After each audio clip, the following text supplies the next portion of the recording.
ஏய் மச்சான், மனோகரனுக்கு வேற பொண்ணை பிடிக்காம போனதுக்கு காரணம் இப்பதான்டா தெரியுது. அவன் இன்னும் கஸ்தூரிய மறக்கலைன்னு நல்லா புரியுது. இதுக்கு நான் ஒரு பிளான் பண்றேன். கஸ்தூரியோட புனர்ஜென்மம் தான் இந்த கல்யாணின்னு நம்ம பையனை நம்ப வைக்கணும். ஆமா, இது வரைக்கும் பெருசா கழிச்சுட்ட. ஏய், நீ சொன்ன மாதிரி லெட்டரா வாங்கி அனுப்பிச்சோம். என்னாச்சு? கார்டு கவர் வாங்கின செலவு தான் மிச்சம். அதுக்கு தம்மாவது வாங்கி அடிச்சிருந்தான். இந்த லெட்டருக்கெல்லாம் பயங்கர ஆள்லடா அவன். இது வரைக்கும் பிடி இல்லாம இருந்துச்சுடா. இப்பதான் ஆதாரமே கிடைச்சிருக்கு. இதை வச்சு கல்யாணிங்கிற காய நகர்த்தினா நம்ம பையன் விழுந்துதான் ஆகணும். மச்சான், பெரிய வம்புல போய் முடியும்டா. ஆமா, இப்ப நேரத்துக்கு நேரம் சாப்பிடுறோம், ஹாயா தூங்குறோம். இந்த நிம்மதியை கெடுத்துருவே நீ. ஏண்டா அவங்க நம்ம நிம்மதியை கெடுத்ததெல்லாம் மறந்துட்டியா? நம்ம 3 பேரையும் போலீஸ்ல மாட்ட வச்ச அந்த கிழவன் அவன் பொண்ணு கல்யாணி ஏன் மனோகரன் சும்மா விடக்கூடாது? ஏய், கொஞ்சம் புரியுற மாதிரி சொல்லண்டா.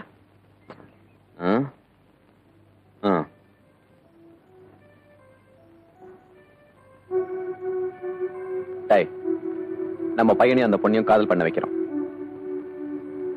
அது உச்சகட்டத்தை அடையும் போது முறியடிக்கிறோம். அந்த பொண்ணு அந்த வேதனையில் வெளியே தலை காட்டவே கூடாதா? எவனுமே அவளை கல்யாணம் பண்ணி கூடாது. அதுக்கப்புறம் அந்த கிழமை நம்ம கிட்ட வந்து அப்பா என் பொண்ணுக்கு வாழ்வு கொடு, பொண்ணுக்கு வாழ்வு கொடுன்னு காலை விழுந்து கதறி அழணும். என்னடா இது? ஃப்ரெண்டா இருந்தா திடீர்னு சினிமா வில்லன் மாதிரி ஆரம்பிச்சிட்டான். ஏய், நடக்கக்கூடிய காரியமா சொல்லு. நடக்கும்டா, நடத்தி காட்டுறேன். ஏய், அவன் வரான்.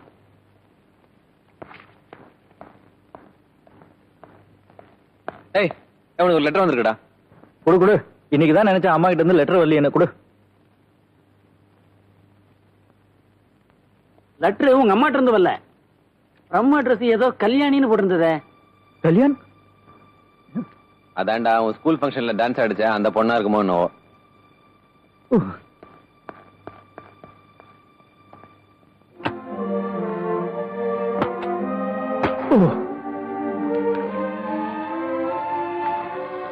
மை டியர் மனோகர், ஸ்கூல்ல நடந்த விவரங்களை தெரிஞ்சுக்கிட்டேன். தவறு என்னோட தான். தயவு செஞ்சு என்ன மன்னிச்சிடுங்க. எனக்குள்ள கொஞ்ச நாளா வேற ஒரு ஜீவன் வந்து அடைஞ்சுக்கிட்டது போலவும், அந்த ஜீவன் எந்த நேரமும் உங்களையே நினைச்சுக்கிட்டீருன்னு சொல்றது போலவும் உணர்றேன். நம்ம காதல் விஷயம் எங்க அப்பா அம்மாவுக்கு தெரிஞ்சா வீட்டுல பெரிய தகராறு ஏற்படும். அதனால எனக்கு உடனே வேற கல்யாணத்துக்கு ஏற்பாடு செய்யலாம். அப்படி ஒரு நிலைமை ஏற்பட்டா உங்களை விட்டுட்டு வேற யாரையும் கல்யாணம் பண்ண மாட்டேன். உடனே தற்கொலை பண்ணிக்குவேன். அந்த அளவுக்கு போகாம இருக்கத்தா உங்களை சந்திக்க வேண்டாம்னு சொல்றேன். என்றும் அன்புடன் கல்யாணி. ஷஃபிள் பண்ணுவா, அவன் கார்டை பார்த்துட்டான். பார்த்ததுக்கே ஷஃபிள் பண்ணா எப்படிடா? மச்சான், 2 ஜோக்கர் அவனுக்கு. யாருக்கு? Super card. அதான் எடுத்ததை கொடுத்துட்டேன்ல. என்ன மனோ, நாங்க நினைச்சது சரிதானே? அந்த லெட்டர் கல்யாணி தானே எழுதியிருக்க? டேய், என்னடா எதிர்க்கா சொல்றா? சீக்கிரம் படி சொல்லிடுடா, இல்லைன்னா ஏக்கத்திலே மெலிஞ்சு செத்துருவான். ஏய், நாகரிகம் தெரியாத காட்டு மிராண்டி மாதிரி கேட்டுக்கிட்டு அவங்களுக்குள்ள ஏதோ பர்சனல் மேட்டர், நமக்கு எதுக்குடா? ஏய், அவ இந்த லெட்டர் எழுதிருப்பாளன்னு எனக்கு சந்தேகமா இருக்கு.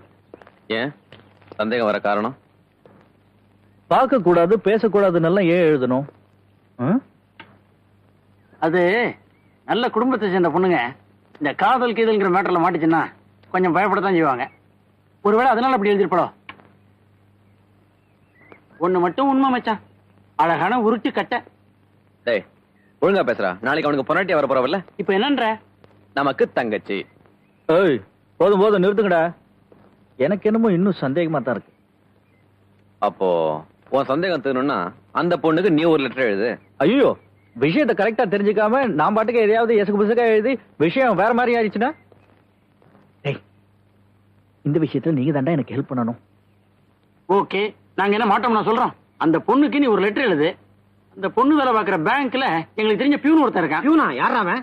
அதான்டா நம்ம பெத்த பெருமாளு, பார்ல பாப்போம்ல. ஆமா, பேங்க்ல எவ்வளவு பாக்குறான்? ஃபுல் டைம் பார்லடா உட்காந்துருக்கான். நான் அவன் அங்கதான் வேலை செய்யறான்னு நினைச்சேன்.